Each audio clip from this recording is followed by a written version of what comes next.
आप सभी शिक्षक साथियों को मेरा नमस्कार। साथियों, अंतर जनपदीय म्यूचुअल ट्रांसफ़र के आवेदन इस समय लिए जा रहे हैं और काफ़ी जो है क्वेश्चंस पुट किए जा रहे हैं कमेंट में, और काफ़ी कमेंट आ रहे हैं और उनके जवाब देना भी इम्पोर्टेंट होता है, क्योंकि काफ़ी शिक्षक साथी इस बारे में पूछते हैं कि सर क्या क्या प्रोसेस है। और कई सारे ऐसे प्रश्न हैं जिनके जवाब जो है ना तो कोई आदेश आया है और ना ही कोई इस संबंध में कोई जियो जारी किया गया कि आखिर अंतर जनपदीय म्यूचुअल ट्रांसफ़र की प्रोसेस को कैसे किया जाएगा। और काफ़ी ये डाउट होता जा रहा है और शिक्षक साथी इसको लेकर काफ़ी परेशान भी हैं, और कई सारे ऐसे प्रश्न हैं जिनका जवाब जो है सभी साथी जानना चाहते हैं। तो आपके कुछ जो इम्पोर्टेंट पॉइंट्स हैं और उनको लेकर के आज इस वीडियो के माध्यम से आपको बताने का प्रयास करते हैं। तो पहला प्रश्न यही है कि क्या बिना म्यूचुअल साथी के रजिस्ट्रेशन करा सकते हैं, यानी कि अगर किसी के पास मान लीजिए म्यूचुअल साथी नहीं है तो क्या वो रजिस्ट्रेशन करा सकते हैं, इसकी क्या प्रोसेस है, क्या इससे हमें क्या फ़ायदा होगा। पहला तो प्रश्न यही होगा। दूसरा, फॉर्म भरने के बाद क्या करें। मान लीजिए किसी शिक्षक साथी ने या शिक्षिका ने फॉर्म भर दिया है तो अब उसके बाद क्या करना है और उसकी आगे की प्रोसेस क्या है, इसके बारे में भी काफ़ी शिक्षक साथी पूछ रहे हैं। वहीं 5 साल और 2 साल कब तक पूरा होना चाहिए, यह भी एक काफ़ी डाउटफुल क्वेश्चन होता जा रहा है कि 5 साल और 2 साल की कट ऑफ डेट क्या है, किस डेट तक जो है आखिर 5 साल और 2 साल होना चाहिए। वहीं तीसरा पॉइंट है, क्या 3 जिलों के विकल्प भरना जरूरी है। यह भी क्वेश्चन काफ़ी पूछा जा रहा है, क्या 3 जिलों के विकल्प भरना जरूरी है। अगर हम एक ही विकल्प भर दें तब क्या दिक्कत है। हमारे पास म्यूचुअल है और हमें तो सिर्फ एक ही विकल्प भरना, हमें तीनों विकल्प नहीं भरने हैं, इससे क्या नुकसान होगा। और जो है अगर हम एक ही विकल्प भर दें तब कोई समस्या आएगी क्या, ऐसे क्वेश्चन भी कई पूछे जा रहे हैं। तो आज के वीडियो में इसी पर विशेष रूप से बात करने वाले हैं। तो वीडियो को आप लास्ट तक देखिएगा। अगर आपके कोई भी क्वेश्चंस इनमें से हैं तो आपको निश्चित रूप से उनके आंसर सही देने का प्रयास यहाँ पर किया जाएगा। तो वीडियो को अभी आप शेयर कर दें, और अभी तक अगर चैनल को सब्सक्राइब नहीं किया है तो चैनल को सब्सक्राइब कर लें। और शिक्षा विभाग से जुड़ी हर अपडेट, चाहे कोई भी आदेश आते हों उत्तर प्रदेश विभाग से संबंधित, और कोई भी आदेश, नई अपडेट या ऐप से रिलेटेड कोई भी डाउट होते हैं उनको क्लियर करने का प्रयास हमारे चैनल पर द्वारा जरूर किया जाता है। तो साथियों, वीडियो को आप पूरा देखिए, आपके काफ़ी इंपॉर्टेंट पॉइंट्स को यहाँ पर बताया जाएगा। तो वीडियो करते हैं शुरू। तो पहला पॉइंट यही है, क्या बिना म्यूचुअल साथी के रजिस्ट्रेशन कर सकते हैं। जी हाँ, आप बिना म्यूचुअल साथी के भी रजिस्ट्रेशन कर सकते हैं। अगर आपको जो है म्यूचुअल साथी नहीं मिला है तो आप बिल्कुल बिना म्यूचुअल साथी के आप रजिस्ट्रेशन कर सकते हैं। जिनको म्यूचुअल मिल चुका है उनको तो कोई समस्या है ही नहीं, क्योंकि उनका आपस में जो है म्यूचुअल,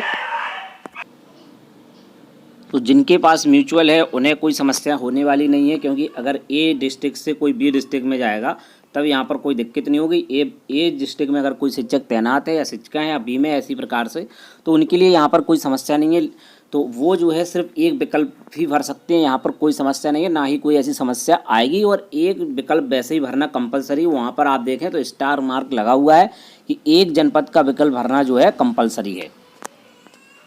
तो यहाँ पर आप देखें तो यहाँ पर देखिए स्टार मार्क लगा हुआ है, तो एक जनपद का विकल्प आपके लिए कंपलसरी है, वो भरना जरूरी है। अगर आप की बात हो चुकी है और कंफर्म हो चुका है कि आपको म्यूचुअल मिल चुका है और आप एक दूसरे से श्योर हैं, तो आप एक विकल्प भर करके 2 विकल्प और ना भरें, कोई समस्या नहीं है। ना ही इसमें कोई आपका फॉर्म कैंसिल होगा, कोई समस्या यहाँ पर नहीं होने वाली है। आप एक विकल्प भर सकते हैं। जिस प्रकार से अंतर जनपदीय स्थानांतरण की जो प्रोसेस हुई थी सिंपल वाली, उसमें 7 विकल्प भरवाए गए थे, लेकिन किसी ने सिर्फ एक ही विकल्प भरा है और उसके बाद नहीं भरा है, तब भी वहाँ पर कोई समस्या ऐसी नहीं आई थी। यह सिर्फ ऐच्छिक है और ऑप्शनल है, आपको इससे संबंधित कोई डाउट नहीं होना चाहिए। आप एक विकल्प भी भर सकते हैं। अब बात करते हैं उन शिक्षक और शिक्षिकाओं की जिनके पास जो है म्यूचुअल साथी नहीं है, उनके लिए क्या ऑप्शन है और वो क्या क्या कर सकते हैं। देखिए, आप जो है निश्चित रूप से फॉर्म फिल करिए। फॉर्म फिल करने में कोई बुराई नहीं है, ना ही आपको वहाँ पर रोका गया है कि आपके पास अगर म्यूचुअल नहीं है तो आप फॉर्म फिल नहीं कर सकते, ऐसा बिल्कुल नहीं है। ठीक है, आप फॉर्म फिल कीजिएगा और आप क्रम के हिसाब से जो है अपने ऐच्छिक जनपद जिनको आप चाहते हैं तीनों के विकल्प भर दीजिए। ठीक है, अब देखिए अभी तक कोई इसका जियो जारी नहीं हुआ है। सारा कुछ जो है अपने अनुभव के आधार पर सभी यूट्यूब की पर और जो है कई ग्रुपों के माध्यम से आपको जानकारी भी मिल रही होगी कि इसके संबंध में कोई भी जियो अभी तक जारी नहीं किया गया है। जो एक आदेश आया था सिर्फ 28 तारीख को कि जो है पोर्टल लाइव किया जाएगा, पोर्टल लाइव कर दिया गया, लेकिन उससे संबंधित कोई भी गाइडलाइन जारी नहीं हुई है। जैसे कि अंतर जनपदीय स्थानांतरण में कई सारे आदेश आए थे, लेकिन इससे संबंधित कोई भी नया आदेश नहीं आया। तो एक अनुभव के आधार पर ही आपको ये जानकारी साझा की जा रही है, जो कि काफ़ी शिक्षक साथियों से संपर्क करके और पूर्व में जिस प्रकार से प्रक्रिया हुई हैं उसके आधार पर आपको ये जानकारी प्रदान की जा रही है। तो ठीक है, आप जो है पहले फॉर्म तो जरूर फिल कर दें, और फॉर्म सभी को फिल करना चाहिए जो कि अंतर जनपदीय म्यूचुअल ट्रांसफ़र चाहते हैं या जिनका अंतर जनपदीय स्थानांतरण में नाम नहीं आया है सूची में, सिंपल वाले में, तो वो भी इस फॉर्म को निश्चित रूप से फिल कर दें। ठीक है, अब आपसे 3 जनपदों के विकल्प मांगे क्यों गए, इसका लॉजिक आपको पिछले वीडियो में भी आपको बता चुके हैं। अब रह गई बात कि जो है आगे इसमें हो क्या सकता है, तो इसका जो मुझे लॉजिक लग रहा है यही हो सकता है कि आपसे जो विकल्प मांगे जा रहे हैं या तो जो है कोई एक ऐसी सूची प्रदान की जाएगी जहां पर जो है सभी शिक्षकों के ऐच्छिक जनपद लिखे होंगे और आपस में सभी जनपदों से ऐसी लिस्ट जारी की जा सकती है, या कंप्लीट लिस्ट जो है ऑनलाइन तरीके से भी जारी की जाती है कि मान लीजिए कोई शिक्षक है, इनके 3 विकल्प ये हैं और बाकी के शिक्षक जो है ये वाले विकल्प चाहते हो, तो इस हिसाब से हो सकता है एक दूसरे से रजिस्ट्रेशन नंबर शेयर करने पर या कोई ऐसी व्यवस्था बनाई जाएगी कि उसके जरिए उनका मोबाइल जो है पर्टिकुलर शिक्षक को दिखाई देगा। इस प्रकार की कोई ऐसी व्यवस्था बनाई जा सकती है। जैसा कि अनुमान के आधार पर ये ऐसा पॉसिबल लग रहा है, क्योंकि जिनके पास कोई म्यूचुअल नहीं है वो भी इस फॉर्म को फिल कर सकते हैं, कोई ऐसी समस्या नहीं है, ना ही उसमें कोई म्यूचुअल साथी की डिटेल आपसे फिल कराई जा रही है। तो इसका लॉजिक सिर्फ यही लगता है कि जब आपसे 3 जनपदों में विकल्प मांगे जा रहे हैं, वहाँ भी किसी और शिक्षक साथी के द्वारा भी फॉर्म भरा जा रहा है जिनके पास म्यूचुअल नहीं है, उनके द्वारा भी ऐसे ही 3 जनपदों के विकल्प भरे जा रहे हैं और उनका जो जिस जनपद में वो तैनात है उनकी भी वो डिटेल रहेगी और जो वांछित जनपद है उसकी डिटेल रहेगी। इस प्रकार से एक दूसरे से जो फॉर्म फिल कर रहे हैं, तो कोई या तो कंप्लीट पीडीएफ या कोई कंप्लीट ऐसी जानकारी जरूर निश्चित रूप से मेरे हिसाब से कि प्रदान की जाएगी जिसमें जो है आसानी से म्यूचुअल साथी ढूंढने में मदद मिलेगी। जिनके पास म्यूचुअल नहीं है उनकी बात यहाँ पर कर रहे हैं, तो कोई ना कोई ऐसी प्रोसेस निश्चित रूप से अपनाई जाएगी, तभी जो है 3 जनपदों के विकल्प लिए जा रहे हैं और जिनके पास म्यूचुअल भी नहीं है वो भी इस फॉर्म को फिल कर सकते हैं। तो निश्चित रूप से कुछ अच्छा ही होगा। आप फॉर्म फिल कर दें, इसमें कोई डाउट नहीं है, आप फॉर्म फिल कर सकते हैं बिल्कुल, और फॉर्म फिल भी करना चाहिए। ठीक है, तो ये पहला पॉइंट आपका पूर्ण तरीके से क्लियर है। अगर फिर भी आपके कोई डाउट है तो आपके स्वागत है, आप कमेंट करें, आपके उन कमेंटों का जवाब जरूर दिया जाएगा। वहीं नेक्स्ट क्वेश्चन है कि फॉर्म भरने के बाद क्या करें, फॉर्म तो फिल कर दिया, अब इसके बाद की आगे की प्रोसेस सर बता दीजिए, अब इसके बाद क्या होना है।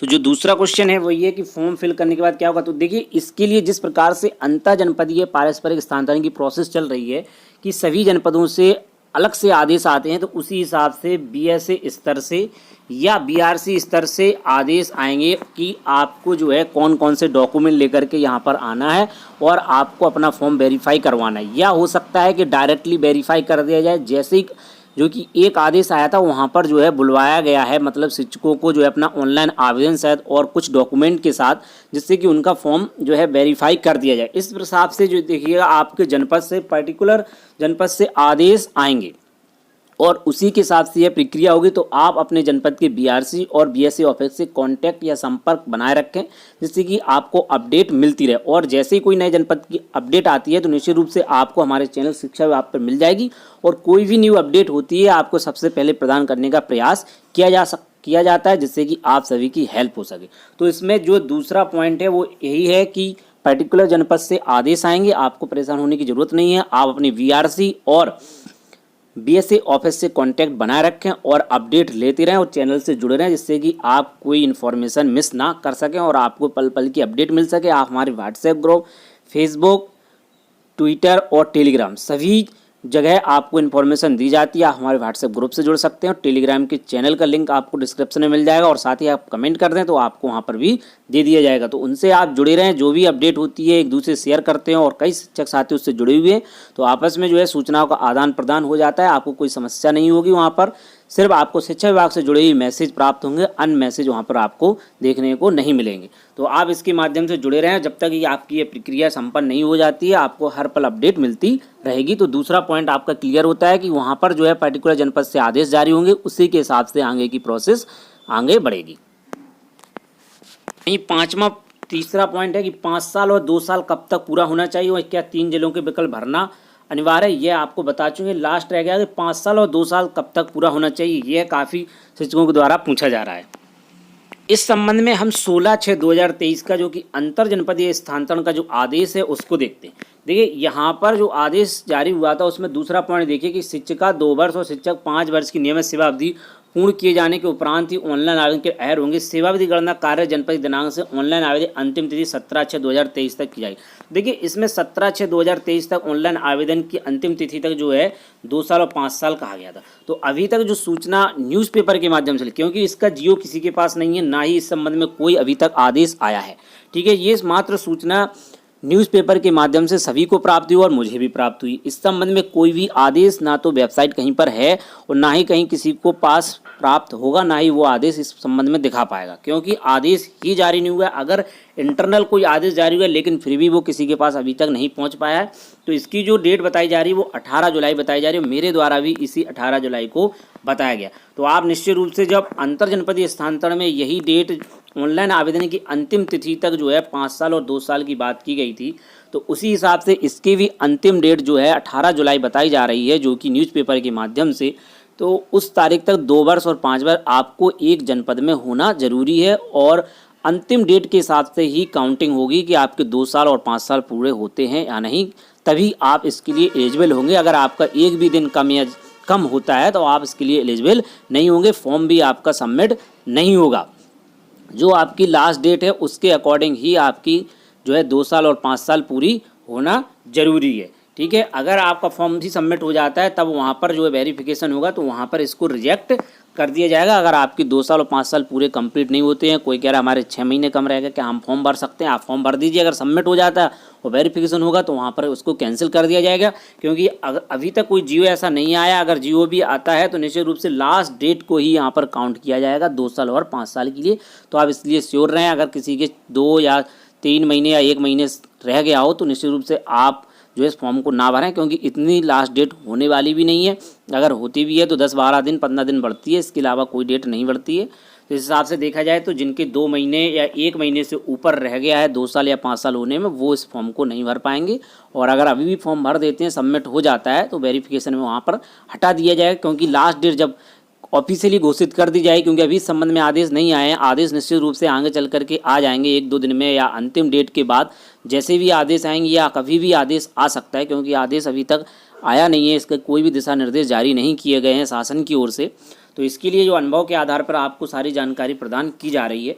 तो इस हिसाब से जो है अंतिम डेट को ही जो है, जैसे कि अंतर जनपदीय स्थानांतरण में लास्ट डेट के हिसाब से ही 2 साल 5 साल मांगा गया, तो इसमें भी इसी प्रकार से मांगा जाएगा। तो आई होप आपके जो क्वेश्चंस थे इनको यहाँ पर अच्छे से बता दिया गया। फिर भी अगर आपको कोई डाउट है तो आप अपने प्रश्न जो है कमेंट बॉक्स में पूछ सकते हैं, उनका जो है जवाब देने का प्रयास किया जाएगा। अगर वीडियो आपको अच्छा लगा है तो वीडियो को लाइक कर दें और कमेंट जरूर करें, साथ ही वीडियो को अधिक से अधिक शेयर कर दें, जिससे कि और भी शिक्षक साथियों की हेल्प हो सके। तो साथियों मिलते हैं किसी नेक्स्ट वीडियो में और नई अपडेट के साथ, नई जानकारियों के साथ। जय हिंद।